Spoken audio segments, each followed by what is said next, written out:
My hair is right on top of my head, and I don't know how I feel about it. Hello everyone and welcome back to my channel. I'm Amy and today I am here to do a haul for all of you. My birthday was at the beginning of September and these are all the books that I either received as gifts or I bought with gift cards or money that I received as a present. So if you're interested in seeing all of the bookish goodies that I received for my birthday, then go ahead and keep watching. I'm going to start with what my husband Aaron gave me for my birthday, and he listens so very well because every time we walked through Barnes & Noble, I'd be like, I want those. Hey, I want those.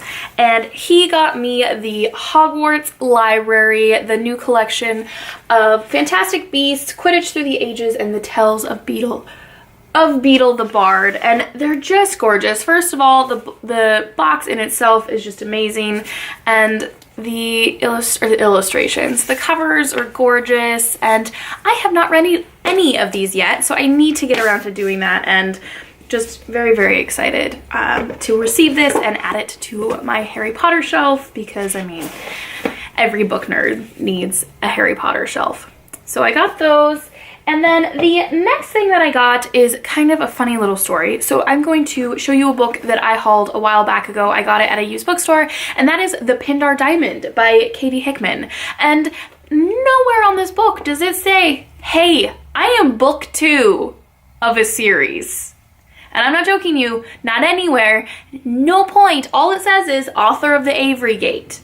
Until I started reading it, and it was like, oh, okay, so there's a bunch of stuff that's happened before this. And then I flipped to the back where there's a little reading interview section, and it's like, this book takes place 4 years after the Avery Gate. So with my money, I picked up The Avery Gate by Kate Hickman, obviously, and this is the story about Paul Pindar, who is an English ambassador, and they're in Constantinople in 1599, and his wife or lover Cecilia is lost in a shipwreck, and then he thinks he finds her in the Sultan's harem, and that's essentially the storyline. And then this happens after. I only got about 30 pages into it, but I do know a little bit of how this ends, but that's okay because I liked this enough and her writing enough that I figured I'd pick this up. So I got this for fairly cheap, I think like $4 on Amazon used, and received that. And with another gift card, I'm going to be doing a buddy read with Isabel Flynn. I'll link her channel down below. She's brand new to BookTube, so go show her some BookTube love. And that is The Bear and the Nightingale by Catherine Arden.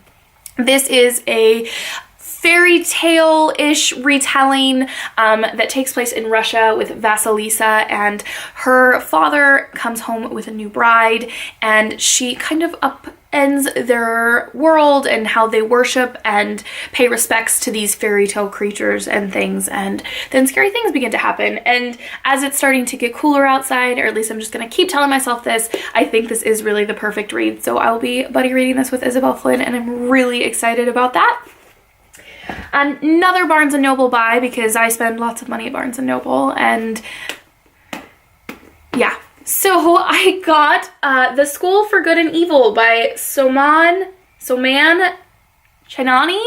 I really should have looked up how to pronounce that. But this is a middle grade book about two girls who are best friends, Sophie and Agatha, and around their age, does it say what their age is?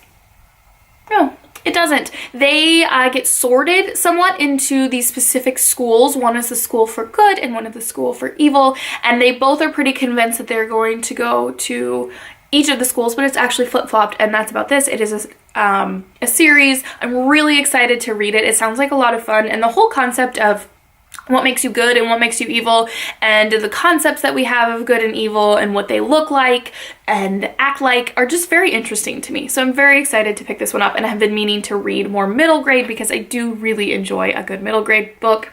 The next book that I picked up was based on a recommendation from Matthew Sharapa. He's been doing this wonderful series called Bring Your Own Recommendations, and you get to mention to him some books that you really enjoy, and he will offer a recommendation to you. And I mentioned A Man Called Uva and Frederick Bachman, and he recommended The Secret Diary of Hendrick Crowe, 83 and a quarter years old, a novel. Now, this is written by Hendrick Crowe. This is based on a somewhat true story. It's based on his experiences, and it's translated by Hester Velmans. So this is the story about Hendrick Crowe, and he is in a retirement community and he doesn't want to act like people think old people should act. And so he makes this club about all the things that they're not going to do just because they're old. So it just sounds wonderful and really fun, and I did really love reading about Uwe and him being a grouchy old man. So super excited to pick this one up. And this seems to be a trend. Another recommendation, not directly from Matthew to me, but I watched him do a review, and Simon from Savage Reads has also been talking about this book, and that is Norma by Sophie Oksanen. Again, I didn't do my research. I was going to film another video and then I totally forgot the stuff I needed for it at my preschool. And this is translated from the Finnish by Owen F. Weitzman. And this cover is stunning. It is just absolutely beautiful. I mean, let's see if I can get this to focus. Is it gonna focus? Yeah. I mean, and then the spine is also beautiful. And this is a story about a girl named Norma who has magical properties to her hair, and her mother dies in what everyone thought was a suicide attempt, but then she meets someone at her mother's funeral who makes her think that maybe it wasn't a suicide attempt and there was a little bit more at play. And magical realism, I haven't really stepped into that realm a whole lot, and I'm excited to do so. And this cover was just so gorgeous, and the whole Rapunzel vibes I'm getting, I'm very excited about. So another one that I cannot wait to get to, and probably will get to very soon, because I mean, this cover, it's just so pretty, guys. It's just so pretty. And the last book that I picked up, I have already read, and you'll hear more about it in my September wrap-up. I can't even believe I'm saying that. September, where did you go? And that is The Bloody Chamber by Angela Carter, and this is the gorgeous 75th anniversary edition, and it's just really, really pretty. And now that I've read it, this whole picture illustration makes a ton of sense, as does the gorgeous French flaps that have to do with the title story, The Bloody Chamber. Deckled edges, which generally aren't my favorite, but they do look really pretty on this book. But I've been meaning to pick up this book for a while because Jen Campbell talks about Angela Carter a lot and mentioned that this is a great place to start with her. So I picked that one up, and what a gorgeous book to add to my shelves. This apparently is the book haul of like really pretty books. And then I managed to pick up and was given/received a few bookish items that I thought I'd throw in while I was at Barnes & Noble spending my gift cards. I saw this bookmark, and it's totally my sense of humor. It's absolutely hilarious. And let's see if I can get it to focus on here.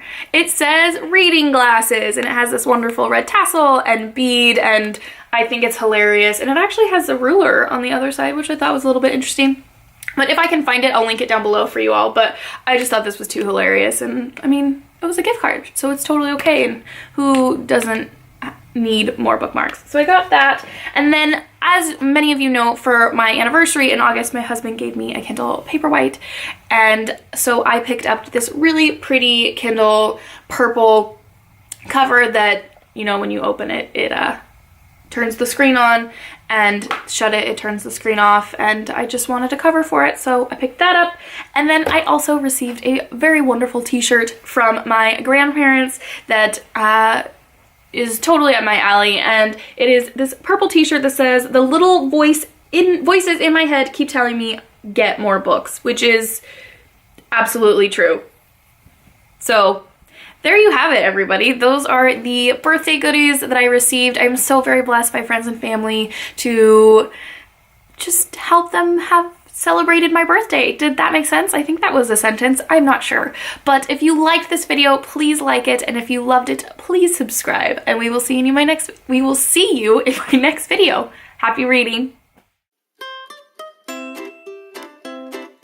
Man who doesn't like or has decided that he's not going to act like whoa.